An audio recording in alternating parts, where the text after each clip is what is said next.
Mana player-player 16 V2 nak cari cover set terbaru MS King cutting BMW guys. Okey, hari ni dekat belakang saya ada buat combo MS King terbaru color custom guys. Okey, so kalau korang minat, korang masih tengok ni video sampai habis.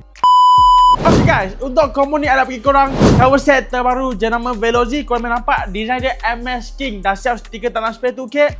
Untuk design ni kita buat yang cutting macam sebiji BMW. Okay, kita bagi dia nama BMW MS King. So memang padu, memang cantik-cantik gila.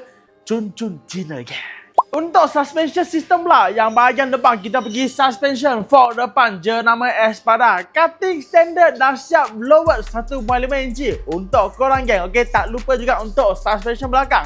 Monoshock kita bagi MRU monoshock bersaiz dia 200mm, 203mm, 205mm pun boleh guys. Bagi korang pilih mana tu korang suka ke. Untuk braking system pula guys. Okey, untuk braking system macam biasa lah geng, kita bagi nampak macam tie loop sikit, macam Indonesia style sikit. Kita bagi apa? Magic White caliper P9, P8 depan belakang. Sekali dengan bracket depan belakang kita bagi sekali. Dan tak lupa juga untuk master pump pula, bahagian depan kita bagi yang Race Boy 17mm bagi korang. Untuk belakang pula kita bagi yang Dyno Pro. Dan tak lupa juga geng, kita bagi Black Horse PPR Racing bersaiz 60cm dan 90cm sekali guys. Memang cantik sekali. Tak lupa juga guys, kita bagi sport rim Engkai cutting G500 candy color warna biru dan sekali dengan disc PPR Racing floating asli di wet color silver untuk korang juga geng. Geng, tak lupa juga kita ada add sikit-sikit jajan-jajan kecil. Sepertinya apa? Sepertinya step udang color biru, spoken hub Dyno Pro CNC cutting S1R dan sekali dengan spoken guide color biru untuk korang guys. Okay, so spoken screw korang boleh dapat juga, color chrome cutting salayan memang padu-padu juga.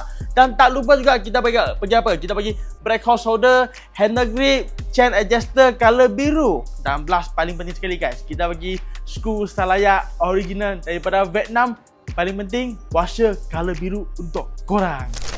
Okay guys, so guys, untuk combo ni ada bagi korang harga 3,400 siap pemasangan dekat kedai. Jangan risau juga untuk luar, kita pun boleh pos juga guys. Sabah, Sarawak, Penang, Melaka, Johor, semua kita boleh pos juga. Jangan risau geng. Okay geng, kalau korang mau tengok apa combo lagi, jangan lupa mesti mau like, follow, comment, share guys. Okay guys, ingat combo, ingat barang premium, ingat aku jaga guys. Ada apa lucu.